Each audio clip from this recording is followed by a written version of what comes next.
Le 31, pas, ça s'appelle même pas 31 ni 1er janvier, ça s'appelle la Saint-Sylvestre. On nous signale que Sylvestre était le 33e pape de l'église catholique romaine. Qu'il est mort un 31 décembre. D'autres disent même qu'il est né un 31 décembre, peu importe. Mais le rôle qu'il a joué pour que Jésus-Christ devienne Dieu, pour le remercier, on lui déduit ce jour qui devient la Saint-Sylvestre. C'est ça. J'ai dit, je suis musulman, je ne suis pas d'accord. C'est le droit de mon frère, ma soeur, non musulman, de célébrer sa fête comme il le veut, comme il le conçoit. Si j'ai dit, je ne fête pas, est-ce que le non-musulman peut m'obliger à le faire? Non. C'est pareil que si on célèbre Tabaski et que mon ami non-musulman célèbre, il va au travail, dois-je l'obliger? Non, c'est son droit. Laissez les gens célébrer leur fête. On a notre fête, ça n'empêche pas qu'on collabore ensemble, ça n'empêche pas qu'on sympathise ensemble, ça n'empêche pas qu'on peut les appeler à notre fête. Pourquoi? Parce que le Ramadan, par exemple, Ramadan, c'est pour purifier nos péchés. Il y a beaucoup de choses qui rentrent en ligne de compte. Ça, on comprend. Tabaski, je viens de le dire. Mais comme je l'ai dit, il y a des chrétiens qui ne seraient pas doués. Marcos a fait une vidéo récemment, vous avez vu?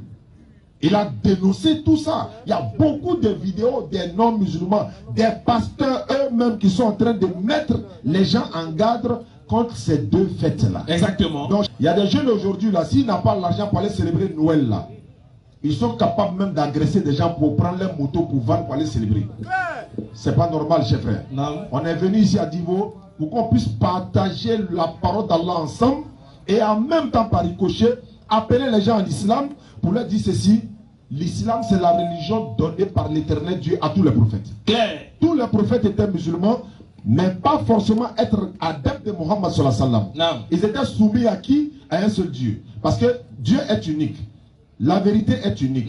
Le message qu'on t'a apporté, le messager est unique. Même chez nous les musulmans, la direction pour la prière est unique. C'est clair. Donc, surat 21, 25, Allah dit, nous n'avons envoyé des messagers sans pour autant lui dire, pas de divinité à part moi, adorez-moi.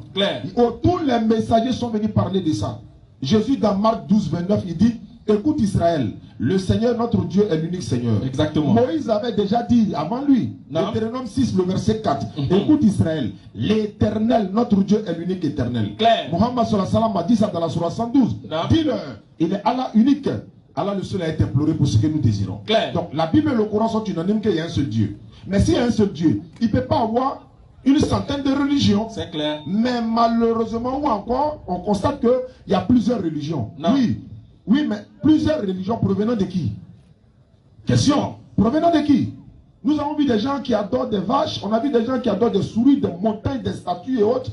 Notre devoir, c'est de leur dire, frère, c'est pas toi qui as fabriqué cette statue-là. Oui. Si,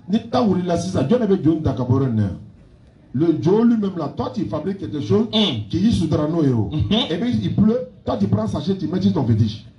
Le feu arrive, feu de brousse arrive, toi tu prends fétiche là pour quitter à côté du feu de brousse pour aller le cacher quelque part. Mais c'est lui qui est censé te protéger. C'est ça. Non, il n'y a rien de vide dans ça. Parce qu'au jour du jugement, Allah dit, tous ceux qui n'ont pas cru, ils vont regretter si on savait on était musulmans. C'est clair. Étant donné que nous, on est musulmans, on vous appelle à l'islam, pour vous dire ceci, l'islam n'est pas la religion des tueurs, des terroristes. C'est les terroristes qui disent, ils sont musulmans. C'est ça. Mais sinon, les musulmans ne sont pas des terroristes. C'est clair. C'est un terroriste qui dit, je suis musulman. C'est ça. Mais le musulman lui-même n'est pas un terroriste. Mais comme il y a une religion qui s'appelle la paix, et puis, c'est la guerre, on présente aux gens. Question. Oui, mais tu dis ça, alors que partout dans le monde, on voit des gens qui crient, Allahu Akbar, il s'explose dans la télévision. Allahu Akbar. Mais Allahu Akbar dit quoi?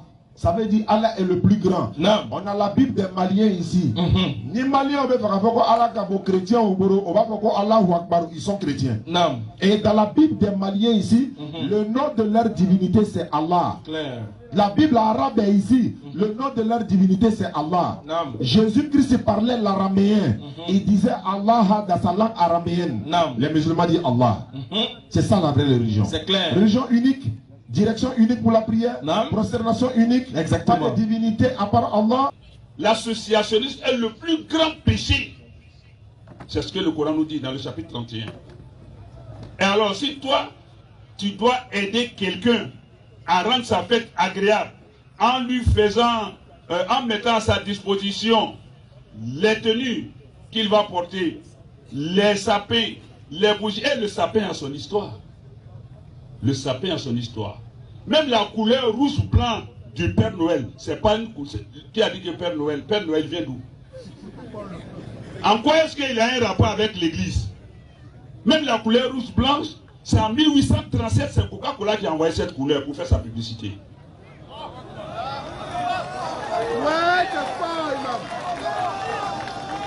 En 1837. Donc, ce n'est pas une fête religieuse, c'est plutôt maintenant une fête de business commercial. Donc, toi, le musulman qui t'inscrit dans ça, mais tu as fait le ta'awoun, l'entraide dans le péché. Donc, ce n'est pas être dur en matière de religion, mais c'est être rationnel, logique, en harmonie avec soi-même, cohérent avec soi-même, assumer sa foi sans complexe.